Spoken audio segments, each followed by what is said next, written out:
महाराष्ट्र में बीच चुनाव, कांग्रेस ने ठोका सीएम पद पर दावा, गठबंधन में आ सकती है गांठ। नमस्कार, आप देख रहे हैं इन्फिनिटी लाइव। महाराष्ट्र विधानसभा चुनाव के ऐलान से पहले उद्धव ठाकरे ने मांग की थी कि महाविकास अघाड़ी को पहले ही सीएम फेस पर फैसला कर लेना चाहिए। तब कांग्रेस और शरद पवार का कहना था कि फिलहाल एकजुट होकर चुनाव लड़ना चाहिए और इस पर बाद में फैसला होगा। इस तरह उद्धव ठाकरे की दावेदारी को किनारे लगा दिया गया था, लेकिन कांग्रेस लीडर पृथ्वीराज चौहान ने बीच चुनाव में सीएम पद पर अपनी पार्टी का अधिकार बताया है।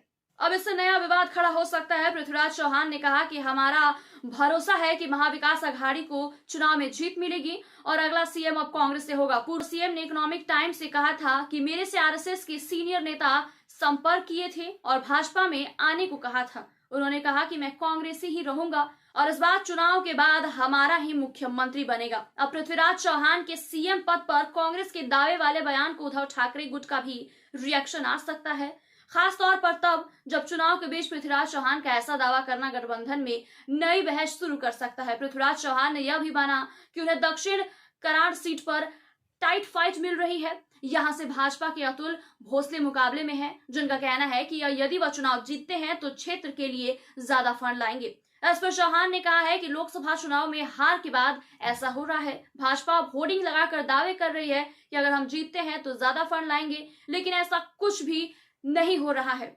इनकी सभी परियोजनाएं कागज पर हैं और होर्डिंग लगा दी जाती है, जमीन पर काम तो नहीं दिख रहा है। गौरतलब है कि उद्धव ठाकरे ने चुनाव से पहले यह भी कहा था कि सीएम का फैसला इस बात पर नहीं होगा कि ज्यादा सीटें किसने जीती है। उनका सीधा संकेत था कि यदि कांग्रेस को सबसे ज्यादा सीट मिल जाती है तभी सीएम पद पर दावा उनका ही रहेगा।